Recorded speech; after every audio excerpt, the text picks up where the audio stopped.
Okay, question number 5 is a trigonometric graph. We have the pendulum of a clock and point P is 100 off the ground. And the length of the pendulum is 80, which means when the pendulum in this position, H is equal to 20, and when the pendulum is in this position at H equals to 30. Okay, and we have a rule here for the height. So the maximum H is 30 and the minimum H is 20. Therefore, the range is 10 and the amplitude is the range divided by 2. Therefore, the amplitude is 5, which is why A is 5. The movement of the pendulum from side to side, regardless of direction, is referred to its swing. How many swings does the pendulum make each minute? Well, the period is going to be 2 pi divided by pi. Therefore, it's going to be 2 seconds. And 60 seconds divided by 2 gives you 30. You get 30 cycles per minute. Therefore, how many swings does it make? It makes 30 swings. That's part B.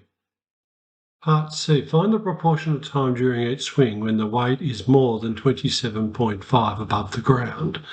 Well, in each swing, I know it goes for 2 seconds because that was the period. Okay, so let's have a little look. Let's have a little graph of what's going on here. I've got 25 plus 5 cos of pi x. And make sure my calculator is in radians. It is. So press XE, beautiful. Now if I make my period go from 0 to 2, and OK, pick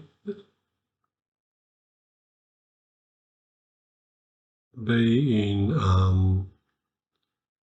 standard. Pick this up, drag and drop, zoom auto, and I'm looking for 27.5. So 27.5, 27.5, pick it up, drag and drop. Analysis, G-sol intersection. The first is at 1/3, and the next one is at 1.166666. 1.66666666. Put enough of them in. That's 5/3. And what do we want? We want the time to the weight is no more. So it's got to be less. So it's going to be less for from 5/3 minus 1/3, which is 4/3 of the time. So 4/3 divided by 2 is 4/3 times a half, which is 2/3. So 2/3 of the time, what proportion? Whole percent.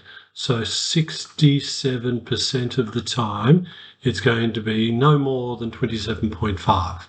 And part 2, find the average height of the weight. So we're looking for the average height of the weight above the ground. So it's an average value during the first half second of motion. So for the first half second of motion,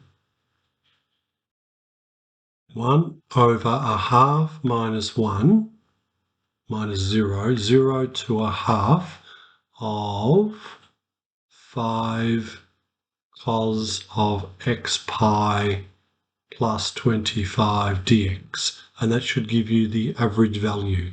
So if I grab this and bring up the keyboard, select Math 2 integral, from 0 to 0.5, the x, and out the front, fraction 1 over 0.5. And I'm doing it to 2 decimal places, 28.183, therefore 28.18. And that will be in centimetres.